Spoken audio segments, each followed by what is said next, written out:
the Earhart Foundation too, if this is ever going to be good for funding it.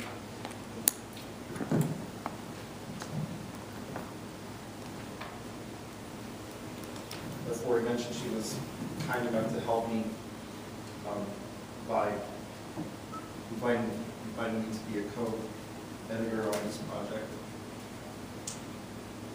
which I'm learning a lot about how to write a book, absolutely. But because so far I've been doing everything with papers. I wrote my dissertation on honor at the University of Colorado Boulder when I thought no philosophers were writing on honor. And it's one of the fun things has been finding people laboring in the wilderness in various areas. And, we thought also they were good people working on honor and bring us all together. And so this is that effort is starting to bear fruit. And I'm looking forward to the third honor conference, which I hope maybe someone here could host at some point and keep this thing going. My talk for today is to do, somewhat humbly, to do for honor what Hobbes did for justice. I think it's has the advantage of actually being successful, and like Hobbes, but Hobbes' efforts for justice. We'll see. Honor people are not the best at humility. So, who am I going to reach? Okay, so my goals are to provide a Hobbesian reconstruction of the agonistic honor ethic. So we'll talk about in more detail what the difference is between agonism and honor more generally. And I'm going to apply agonistic principles to questions of civil discourse. So I'm not going to spend any time on this. You all know that Hobbes gave us what we could call a rational reconstruction of justice. He gave us an account of what justice is, that justice concerns cooperation for mutual benefit, and a justification or an apology for justice, an explanation of why we would want justice if we didn't already have it, why cooperation for mutual benefit is a good thing, and how it doesn't require you to give up sort of rationality as he understood it, prudential self-interest, and it doesn't necessarily undermine security and order. So he did this by making certain assumptions about what a rational individual would be like, somewhat unrealistic view of human nature, but sort of imaginary person with a certain set of motives, placed in an imaginary original position.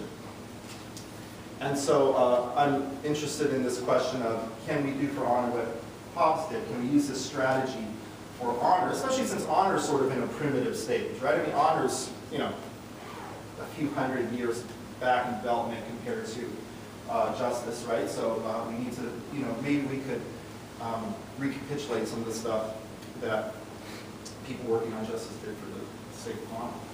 So let's talk about motivations. Whereas Hobbes was wanting to imagine an individual who was highly individualistic, disinterested, that is to say not particularly interested in harming, but not interested in helping others, and prudential in the sense of interested in maximizing his or her own material well-being, his own welfare.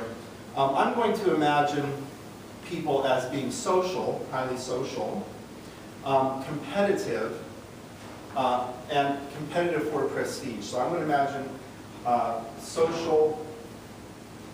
You have to be social if you're competitive, and they're competitive though not for stuff, right? They're not for wealth, but they're competitive for status. So let's imagine people like this, and instead of in an original position where you have no government and scarcity of resources and stuff like that, none of that stuff matters for agonism. Let's imagine two groups locked in a hate-filled war. So let's imagine individuals, as we stipulated, locked in a war of loathing, where they absolutely loathe the other side. Okay, let's call these the Reds and the Blues. We have examples of this. Here's a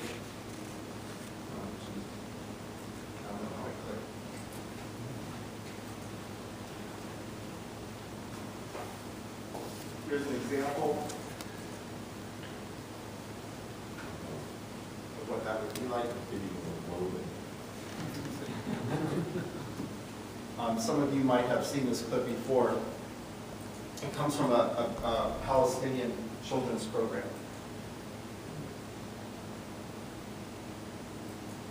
الله خلقني وأبدع تكويني وزادني فخرا وجعلني فلسطيني وبث التحدي دما في شراييني ففجرت الثورة حجارة من الطين ورفعت رايات النصر يقيني كتاب الله وسنة أشرف المرسلين صرخت بصوت الحق الدفين وأشعلت النار تحت أرجلهم براكيني رفضت خضوع وانكسار جبيني وأبيت ألا أن أموت بشرف كيحكيني في أمة قد نست بطولات المسلمين عمر بن الخطاب وصلاح الدين من تحت أجيز الرصاص أغني تحيا أمة الفتح وأبو عمار أعداء الله أبناء الخنازير أفسدوا وقلعوا أشجار الزيتون والتين وقتلوا الأطفال بمجردات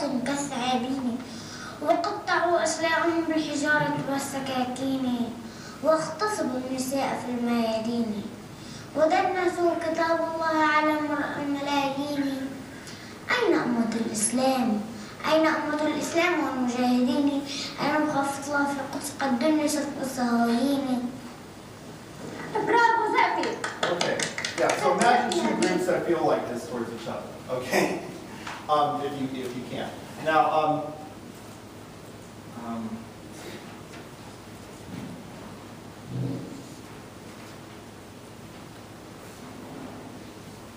How this might seem to be an inauspicious beginning for getting to where we want with honorable conflict, but I think we can move in a stepwise manner and find out how the sorts of individuals we're imagining placed in this sort of situation would get us to a place of honorable conflict. And step one of that I call intramural competition. So in our hatred of our enemy, we socially elevate those who make the most kills or score the most points against the enemy. All right? And the moral advance here is that we recognize relative excellence, at least among ourselves. So we are not just a horde that's throwing ourselves against another horde. We are starting to rank each other according to how well we kill opponents, right? So, for instance, scalping. There's so many examples of this, but scalping is an example as long as, it was old in the time of Herodotus, where he talks about Scythians who would go around with the scalps of enemies on their weapons and on their saddles and so forth. And the more of these scalps you had, the higher you were esteemed, okay? In a very different way, in Churchill's Finest Hours speech, he's doing the same thing of this intramural ranking. Of course, the last lines of our Finest Hours speech, he says, "Let us therefore brace ourselves so that if the British Empire and this Commonwealth lasts for 1,000 years, men will say this was our finest hour." So in other words, the challenge is, all right, this generation is in competition with other generations of British, let's be high ranked among them. Okay, so now the next step we'll call extramural ranking. Okay, so obviously not all scalps come from equally powerful enemies, right? So if my scalps come from rank and file Greeks and your scalps come from Ajax and Achilles and so forth, your scalps count for more, right? And that should be accounted for. So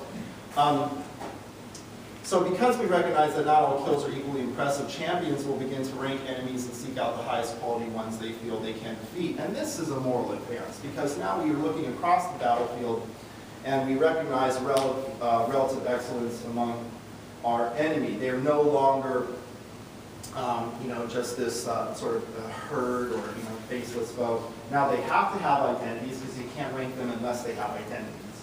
Okay? But if that identity is just the guy with the the red feather, the guy with the 5 feathers, or the whatever it is, we start putting a face on our foes, and we rank them, and which means granting that there's excellence among them, just like there's excellence among us, which also means giving them some sort of credit. Okay, All right, third step. Here's an example of extramural ranking, the David and Goliath story. So Goliath comes out as champion of the Philistines, challenges the Israelites to bring out their champion. After 40 days, finally, David comes and slays Goliath with his sling. And even as a kid, right, I mean, we probably were puzzled by this story. I mean, at least I was. This doesn't really seem fair. I mean, I didn't know how to think about, was this fair for Goliath? I don't know. I mean, he was really big, but David probably won, like, the Jerusalem state competition for sling throwing, I mean, and slings are dangerous. I would be afraid of slings. So I didn't know how to think about, like, was this a fair fight or not when I was a kid? And Malcolm Gladwell has since, the last few years written a book about this. So there's this incommensurability problem between champions. Are they fighting according to the same rules, right? This is problematic. So what we need is extramural coordination, step 3.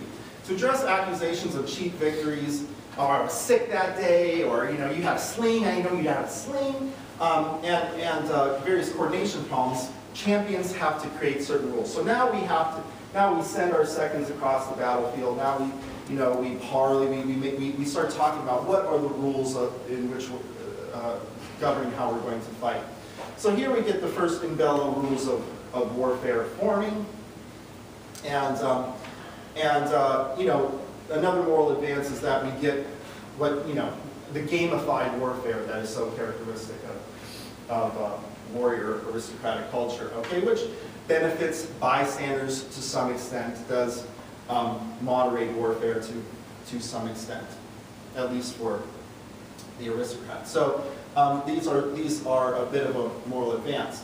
And, the Rig Veda is, I think it's 2000 BC. And we see some examples of really gamified, ludic approaches to war. This is an interesting passage when it's speaking to the warrior caste. One should strike another only after giving due notice. A foe engaged with another should never be struck. Likewise, elephants should only oppose elephants. Chariots, cavalry, and infantry only their opposite. Later on it says, if you see two of your side attacking one man, you should go and defend him, even though he's your enemy, right? So extremely, a very, very ludic approach to war. Okay, step 4, we start to have real courtesy develop between the champions on each side. All right, so because of increased elitism and dialogue with enemies turned opponents, right? Now I don't see you as my enemy anymore, now I see you as my opponent in this sort of game. I see myself as a champion, not as a red. I see you as a champion blue, right? Not just a blue. I start conceiving of myself being more like you, a fellow champion, than seeing myself as seeing myself like a rank and file red. Okay? So just as an Olympian athlete looks at an Olympian from the other countries with more fellow feeling than he or she does, just some guy off the street in America or something like that who's not an Olympian. He doesn't understand what it means to be an Olympian. He doesn't understand the dedication. He doesn't understand excellence, right? This is how at stage 4 we have. So this is where you start. Well, I have a daughter. Who am I going to marry my daughter to? Some rank and file red guy? No, I'm going to marry my daughter to your son, right? I mean, because the champion. That's what's more important, right? And so what we see in this stage is the emergence of mutual respect across the lines, cultural exchange. I start dressing like you. You guys know all these stories, just right? You guys know this from your own research, right? How we start dressing like each other and speaking each other's languages. All these other sort of distinctions, like our racial differences, our religious differences, these start becoming less important than the elitism that we have. Right, and of course the most romantic version of this is the semi-fictional but semi-factual romance between Saladin and Richard, who never met, but they're really they really did have respect for each other in the midst of a religious crusade. Saladin found fit to send fruit doctors to Richard when Richard was afflicted. One time Richard's horse was cut out from under him, and Saladin sent him a horse, saying a king should fight on foot.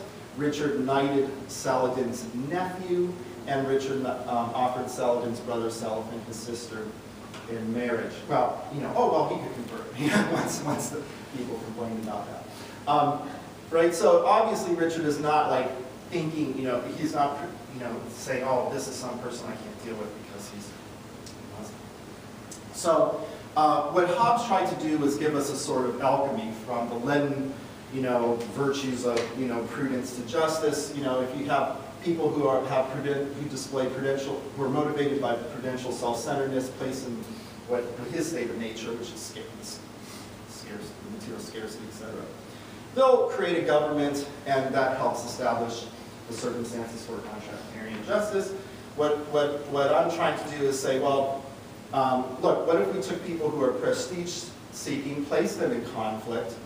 What will naturally emerge is an aristocracy that creates the circumstances for agonistic honor. Now, this is not how agonistic honor actually developed, just like sentiments of justice didn't actually develop as Hobbes portrays it, and he knew that, right? I mean, we have stories about how strong reciprocal altruism came about in animals, and developing a theory of how agonistic norms develop in humans.